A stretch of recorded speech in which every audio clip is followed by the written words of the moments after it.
All right, so we're gonna do one more very common attack from the mount. An attack that we can do from multiple positions. You can do it from starting at side control. You can start this one at half guard on the top. You can start at a lot of different places. You can even sometimes get this from the bottom, which is really difficult. It's commonly referred to as either an arm triangle or a head and arm choke, right? And it's also a transition off of that Ezekiel we just did, which I'll show you in a minute. All right, so generally following the same rules as before as far as my attacks go, right? I'm trying to bait some kind of an attack to make her react and pull her elbows away, or bring her hands up to her neck or bring her arms down or whatever. That's basically the rule of the game with all positions, but especially in the mount, right? And I can do this from that same position we were in, where I have the legs grapevine or ankles crossed, or even just here. You can do this pretty much anywhere.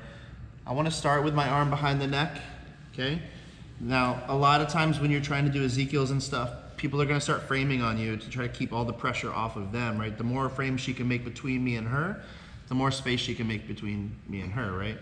It doesn't really matter where her arms are. You can pretty much force this choke, this setup from almost anywhere. So if her arms are down low, this is a really powerful setup. You can really just grind this one out. But what I'm looking to do is scoop underneath one of the arms, and I'm looking to drive this arm up as high as possible. If you're not very strong and the person's pinching down really hard with their elbow, right? A really easy way we can make this work, create a lot of power without using a lot of strength, is by just walking my fingers up the mat. And I know it looks really silly, but if I just spider walk my fingers up the mat, or even inchworm, this is surprisingly powerful and hard to stop, because you're just moving like an inch at a time. But you can really work somebody's arm up really high and create a ton of power without having to be super strong to do it, right? But I want to get her arm up as high as possible. I can use my entire body, my shoulder, everything to do that, and scoop it up and push it as close to her head as possible. Because now all I have to do is move my head around it and get my neck and head to the opposite side of her arm, and now it's trapped, okay? So we have to make a lot of adjustments before I go for my finish, right? It is possible to kind of just grab this one and squeeze it, and you'll still get people to tap from it, but the problem is it's not very clean technique, and especially if you're drilling it, you can definitely hurt people's necks, hurt people's jaws, and it's just kind of just frowned upon to just grab things and squeeze it, right? We like to have good technique and actually choke people and do the technique right?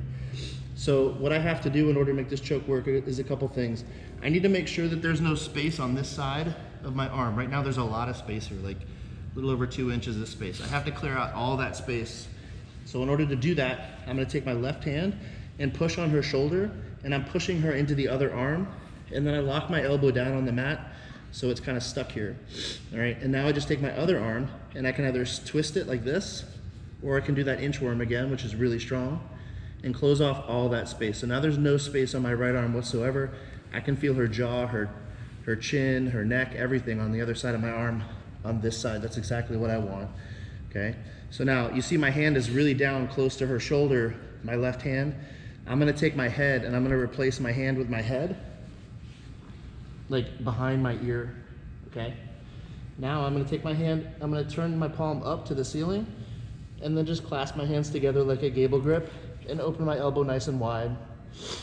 So for me to finish from here, I'm basically just gonna get off of the mount by going to like a knee on belly position and then sliding off to side control. And then I just wanna sink my hips into the floor, sink my shoulders into the floor, sink everything into the floor as I push my head back this way, and I flex my shoulder and bicep down into the mat, squeezing and making this space as small as possible on both sides of her neck, okay? Oh, let me take my jacket off so you guys can kind of see a little better. This is definitely a little bit easier choke to do and to teach in no-gi, just because you can kind of see the arms and the shoulders a little bit better. So I'll just take my jacket off so you can see better. So we're gonna make another minor adjustment that'll really help make your choke tighter. So I get here, right? I'm walking this arm up as high as I can. I can use my right arm too to trap behind her arm to kind of keep it in place as I tuck my head behind it, okay? So now what I'm gonna do now is when I'm in this position, before I really start to make my adjustments, I'm gonna bring my hips down closer to her hips and my head closer to the same height as her head. Right now I'm way above her, okay? If I'm too high above here, however, my shoulder is gonna drive into her chin, and then this arm is gonna drive into her chin, right? So it's kind of on her cheeks. It's not really much of a choke, it's a nice tight squeeze and it's gonna hurt. She might tap, but it's not a choke, right? But if I slide myself down and get nice and low, now I can bring my shoulder down onto her chest, tuck in that arm nice and tight, replace my hand with my head. Now when I step off and sink, just a nice slow squeeze, you'll see the front of my delt and my bicep is gonna meet right with her neck here, and that's gonna force this arm to be right across her throat instead of up here on her face. I don't want it up here on the face. I want her arm to be down here. And that's why when we use this part of the back of the head, we're looking back as we finish the choke, because that keeps the arm in position. So one more time. I'm starting here, scooping up the arm, getting it as high and as far as possible so I can get around it and get here, right? Now I gotta take away the space, block the shoulder, walk this arm through as deep as you can.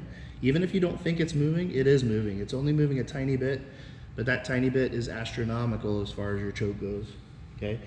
Get that arm through as deep as it'll go until it won't go any further. Replace your hand with your head as you slide backwards and get nice and low so your heads are even, okay? Step off, be on belly, out to the side, sink, and now I just flex for the choke, all right? If she doesn't tap, right, because maybe my choke's not 100% perfect, if I continue to stay on my belly and just circle and circle as I squeeze, the more I circle, the space inside of the choke will start to slowly constrict down and get smaller and smaller, okay? Just make sure as you're doing it, I really don't recommend sitting through like this, because when you sit through like this, it is a good like catch wrestling choke and stuff like that, but it's also a neck crank because you always pull up, which can be really bad on people's spines, right? The spine is the worst thing you can attack on somebody. So if I sit my chest down and everything's going straight down on my choke, okay? So I'm turning my shoulder down that way, flexing that bicep down, and then pinching my head back for the choke. Cool, let's do it, 1, 2, 3. All right, so one thing really quick, one of the adjustments that happens, it can kind of mess you up as you're going through your head and arm choke from the mount. It's one of the reasons why I want to get out of the mount. Is because when my head is too high up and everything's too high up, like I said earlier, it puts all my pressure up on the jaw and it starts to do like this kind of thing up under her neck, but everything starts to kind of miss her neck, right? People will still tap. I had a Cyborg down in Florida, massive Cyborg. I had him do this to me from the mount because I didn't believe that he could. He was teaching it from the mount and I was like, well, I like to go to side control. And he was like, well, let me show you. And like he did it, he's so big, but he did it so tight that it felt like my head was like being pulled off my head this way. But it wasn't even choking me. Of course I had to tap because like it was killing me. But I like to show techniques that are like an actual choke if it's a choke. So one thing we can do to fix that, let's just say I've made all my adjustments. I've already done the push on the shoulder. All that stuff is done, right? When I start to transition out of the mount, invariably you're gonna make your arms heavy and slide up, right? And then when you drop down, you're gonna be up too high on the head, right? So once I come out of knee on belly, if I actually slide down, I don't know if you guys can see that difference. I'm sliding this way, just a little bit, maybe like an inch or two. But what that does is it puts my arm parallel with her neck as opposed to being up here. See how her arm goes up? When I go down, her arm goes down. And that kind of gives me a little bit better position. That puts my arm like perfectly parallel with her shoulders, right? So I get a little bit better smush with the shoulder and the bicep. And then the last thing too, it's a little thing you can kind of just do on your own. Most of you guys already know this stuff, it's basic biology, but like when your palm is turned down on your hand and you grab your bicep, just put your hand on your bicep and like feel where the bicep muscle is. It's very spread out, right? If you keep your palm down and then bring your arm up, even when you flex it, your bicep is shaped so in a way that if your hand palm is down, your bicep is gonna be on the lower half of your arm and it kind of stays there. But when you turn your palm, supinate it towards your head, your bicep instantly just moves up this way closer to your deltoid. It's just the way our biceps work, right? It goes down and it goes up. Just by turning my wrist like this, it's moving up and down, right? So that's why I wanna always have my palm up, because that way, when my shoulder is close to the neck, when my bicep is flexed, it's as close to the neck as I can get it. If my palm is down, my bicep is down here, and it's also a lot softer. It's hard to flex the bicep when your hand is down. It's a much tighter flex when your palm is up. So you'll get a little bit of more efficiency out of your technique if that bottom hand palm is up, even though sometimes it feels more natural to have it down, palm up will be a little bit more efficient, all right? So on to the next stuff. We're gonna finish out this unit.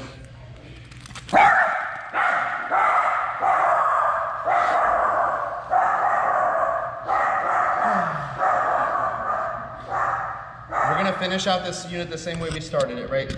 I talked about using the mount as a transition position, not just as an attack position.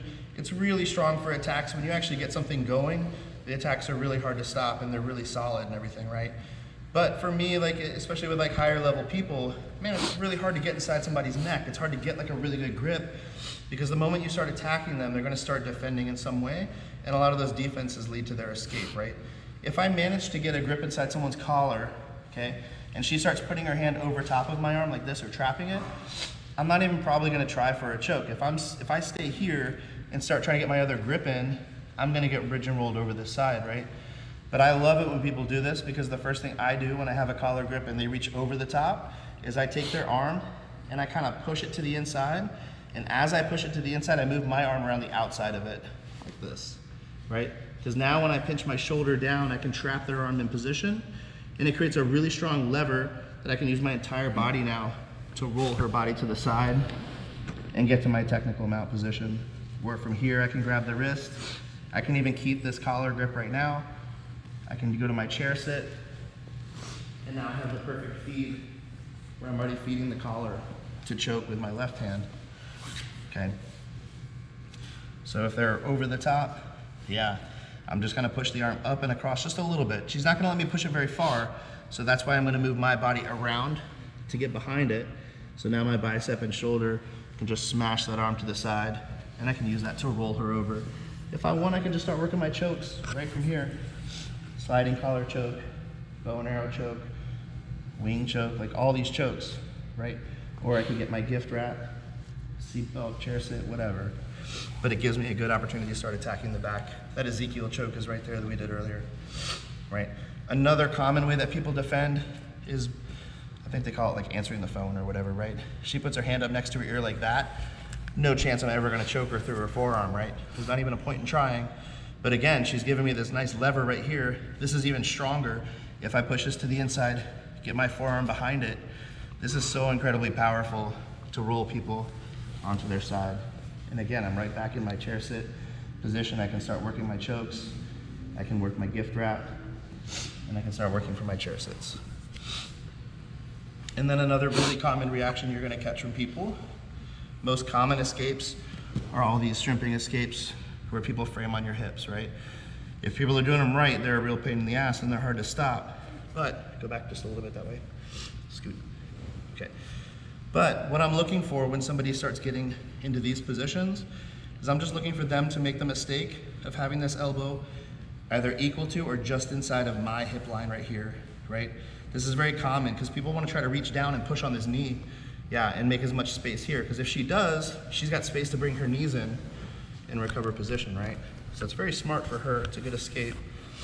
But if she overcommits this arm, right, all I need to do is get a grip on it, smash it even further to the inside, and again, I'm right in a position where I can start attacking the neck right away, get my underhook, and get here. So, just kind of a quick little recap. So when I'm reaching in the collar, right, especially with my palm down for that sneaky choke, this grip is really strong. Like, you can really get a really strong lever with this arm, right? So I'm pushing the arm to the inside, getting my bicep behind it, using that to roll her on her side, where I can start to get my gift wrap, and use my chair sit. She starts to swim underneath. If she goes all the way under like that, guaranteed gonna take her back. Like, that's such an easy lever. I could push that all day long. You'd be amazed how much power you can get out of these. But just make sure if it's just the wrist, try and get behind under the elbow with your elbow. It's a really strong lever. Again, technical mount, seatbelt, chair sit. Or if they start to escape, your job, even if they start to get on their side and bridge and stuff, if this arm ever goes to the inside, just pass it all the way across. Catch it with the other hand, tuck your foot along the back, sit, and take the back.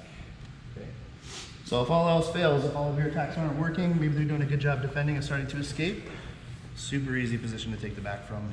So let's just always try to stay in a dominant position. Being able to flow through those positions is really important. Cool. Let's do it. 1, 2, 3.